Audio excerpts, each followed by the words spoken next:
السلام علیکم ورحمۃ اللہ وبرکاتہ۔ میں ہوں سیدہ رباب شہرازی اور آپ دیکھ رہے ہیں چادر تطہیر انفو۔ ہاروت اور ماروت کون تھے؟ بابل کا کنواں کہاں ہے؟ اور ہاروت اور ماروت کا جادو کس طرح کا تھا؟ یہ وہ ہیں پراثر سوالات جن کے جوابات تو بہت ہیں اور لکھنے والوں نے ان کے جوابات لکھے بھی بہت ہیں، لیکن ان قصوں سے حقیقت کو تلاش کرنا ایسے ہی ہے جیسے گہرے سمندر سے موتیوں کو تلاش کرنا۔ اس سے پہلے کہ ویڈیو کا آغاز کیا جائے، اگر آپ ہمارے چینل پر نئے ہیں تو چینل کو ضرور سبسکرائب کر دیجیے، اس سے میرے چینل پر آنے والی ہر ویڈیو سب سے پہلے آپ کو ملے گی۔ اور اگر آپ کو لگتا ہے کہ جتنا علم آپ کو حاصل ہے اتنا ہی آپ کے دوستوں کے پاس بھی ہونا چاہیے تو اس ویڈیو کو اپنے دوستوں کے ساتھ ضرور شیئر کیجیے۔ ہاروت و ماروت کی بنیادی طور پر دو طرح کی روایات ملتی ہیں، ایک وہ جو قرآن و سنت اور تابعین کے اقوال میں ملتی ہیں، اور دوسری وہ جو تورات و انجیل اور دوسری اسرائیلی روایات میں ہے، جبکہ ان اسرائیلی روایات کی بیشتر علماء مورخین نے تائید کی ہے۔ اس ویڈیو میں ہم ان دونوں طرح کی روایات و واقعات کو مکمل طور پر بیان کریں گے۔ روایات کے مطابق حضرت ادریس علیہ السلام کے زمانے میں ایک مرتبہ آسمان و زمین کے درمیان سے پردوں کو ہٹا دیا گیا تو فرشتوں نے زمین میں دیکھا آباد انسانوں کو دیکھ کر تعجب کیا اور بولے، یا رب العالمین، ہم تو گناہ کے قریب بھی نہیں جاتے جبکہ یہ بنی آدم گناہوں میں اتنے مبتلا ہیں، اگر ہم ان کی جگہ ہوتے تو کبھی تیری نافرمانی نہ کرتے۔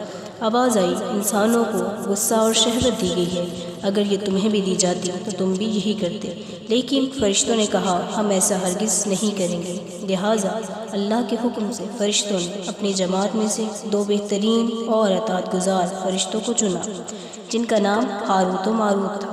اللہ نے ان دونوں فرشتوں میں انسانی فطرت اور شہوت ڈال دی، دنیا میں بھیجا۔ وہ شہر بابل میں دو خوبصورت ترین انسان بن کر زمین پر آئے اور قاضی کے کام پر مامور ہو گئے، جہاں وہ لوگوں کے درمیان فیصلے کیا کرتے تھے۔ ایک دن ان کے پاس ایک عورت اپنا مقدمہ لے کر آئی اور کہا اس کا شوہر اس کو بہت پریشان کرتا ہے۔ ہاروت و ماروت نے جب اس عورت کو دیکھا تو وہ اس کی خوبصورتی اور حسن سے مرعوب ہو گئے اور اس پر فدا ہو گئے۔ انہوں نے اس عورت سے زنا کی خواہش ظاہر کی تو اس عورت نے کہا، تمہاری یہ خواہش میں تبھی پوری کروں گی جب تم بتوں کی پوجا کرو گے، شراب پیو گے یا میرے خاوند کو قتل کر دو گے۔ ہاروت و ماروت نے شراب نوشی کو چھوٹا گناہ سمجھ کر پی لیا اور نشے کی مستی میں دو اور کبیرہ گناہ کر بیٹھے۔ اس عورت نے اس سے آسمانوں پر جانے کا عمل بھی سیکھ لیا جس کے ذریعے وہ آسمان پر جاتے تھے۔ جب وہ عورت اس عمل کے ذریعے آسمان پر گئی تو اللہ کے حکم سے اسے ستارے کی شکل میں مست کر لیا گیا۔ چونکہ اس عورت کا نام زہرہ تھا اس لیے وہ ستارہ زہرہ کہلایا، جسے آج وینس کہتے ہیں۔ اس گناہ کی وجہ سے وہ خود یہ اسم اعظم بھول گئے جسے پڑھ کر وہ آسمان پر جاتے تھے۔ بطور سزا اللہ تعالیٰ نے انہیں بابل کے ایک کنویں میں الٹا لٹکا دیا اور قیامت تک وہ یوں ہی اس کنویں میں قید رہیں گے۔ یہ ایک اسرائیلی روایات ہے جسے بعض مورخین نے ایک من گھڑت کہانی اور افسانہ قرار دیا ہے، لیکن بعض علماء کرام نے اسے مستند قرار دیا ہے۔ اسی طرح ہاروت اور ماروت اور بابل کے سلسلے میں ایک اور روایت کثرت سے بیان کی جاتی ہے جس کے مطابق شہر بابل روئے زمین پر تہذیب و تمدن کا مرکز تھا۔ یہاں کے لوگ باطل خدا کی پرستش کیا کرتے تھے۔ یہ لوگ اپنی قسمت انہی سے وابستہ سمجھتے تھے، اس لیے علم نجوم اور علم فلکیات میں بڑے ماہر تھے۔ ان کے بت قدوں میں ستاروں کی پوجا کی جاتی تھی۔ وہ جادو، تنتر منتر اور سفلی کو بہت اہمیت دیتے تھے اور اس علم کے ذریعے زمین میں بہت فساد پھیلاتے تھے۔ یہ لوگ جادو میں بہت آگے بڑھ گئے، ان میں بڑے بڑے جادوگر موجود تھے۔ ان کی کتابوں میں جگہ جگہ جادو اور تنتر منتر ہی نظر آتا تھا۔ اس علاقے کا باشندہ ہونا ہی جادوگر ہونے کی علامت تھی۔ جب حضرت سلیمان علیہ السلام کی حکومت آئی تو انہوں نے اس شرکی عمل سے روکا اور ان کی سحر کی کتابوں کو ایک جگہ جمع کر کے اپنی عظیم کرسی کے نیچے دفن کر دیا تاکہ فتنہ انگیز علم کا جڑ سے خاتمہ ہو جائے۔ جب حضرت سلیمان علیہ السلام کی وفات ہوئی تو شیطان نے ان کتابوں کو دوبارہ کھود کر نکال لیا اور لوگوں سے کہا، سلیمان پیغمبر نہیں تھا بلکہ ان کتابوں کی بدولت حکومت کیا کرتا تھا، پرندوں پر قابو تھا، ہواؤں پر سفر کیا کرتا تھا۔ حضرت سلیمان علیہ السلام کے غیر معمولی معجزات دراصل جادو اور سفلی کا عمل تھا۔ بنی اسرائیل نے ان کی پیروی کی۔ اور دوبارہ ان کتابوں کو پڑھنا شروع کر دیا۔ یہ علم اس قوم میں دوبارہ سے سرایت کر گیا۔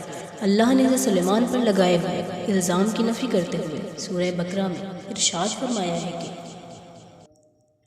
اور انہوں نے اس چیز کی پیروی کی جو شیطان سلیمان کی بادشاہت کے وقت پڑھتے تھے، اور سلیمان نے کفر نہیں کیا تھا لیکن شیطانوں نے ہی کفر کیا تھا۔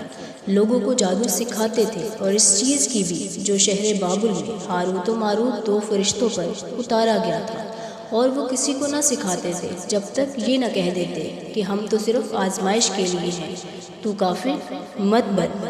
لہٰذا جب یہ سحر کا علم بابل میں عام ہو گیا تو لوگوں کے لیے باعث تکلیف بن گیا، تو اللہ نے 2 فرشتوں کو انسانی شکل پر معمور کیا کہ وہ جادو کے عوامل اور اس سے باطل کرنے کا طریقہ لوگوں کو سکھائیں تاکہ وہ جادوگروں کے فساد سے دور رہ سکیں۔ لیکن یہ واقعات، یہ تعلیمات غلط مقصد کے لیے بھی استعمال ہو سکتی تھی۔ حالانکہ وہ فرشتے لوگوں کو تنبیہ کرتے تھے اور صراحتاً کہتے تھے کہ یہ تمہارے لیے ایک طرح کی آزمائش ہے، لیکن پھر بھی وہ لوگ ایسے کاموں میں پڑ گئے جو انسانوں کے لیے ضرر اور باعث تکلیف تھا۔ بعض عربی داستانوں میں اس کنویں کا ذکر ملتا ہے جہاں کافی لوگ پہنچے اور ہاروت و ماروت سے ملاقات کی اور جادو کا علم سیکھا۔ بعض مورخین کا کہنا ہے کہ عراق کے شہر حلہ کے قریب ایک قدیم کنواں ہے جہاں سے بابل کی سرحد شروع ہوتی ہے۔ ملتے ہیں بہت جلد ایک نئی ویڈیو کے ساتھ۔ ہمیشہ مسکراتے رہیے اور دوسروں کے لیے بھی باعث مسکراہٹ بنیے۔ رکھیے گا اپنا اور اپنے پیاروں کا خیال، اور دعاؤں میں یاد۔ خدا حافظ۔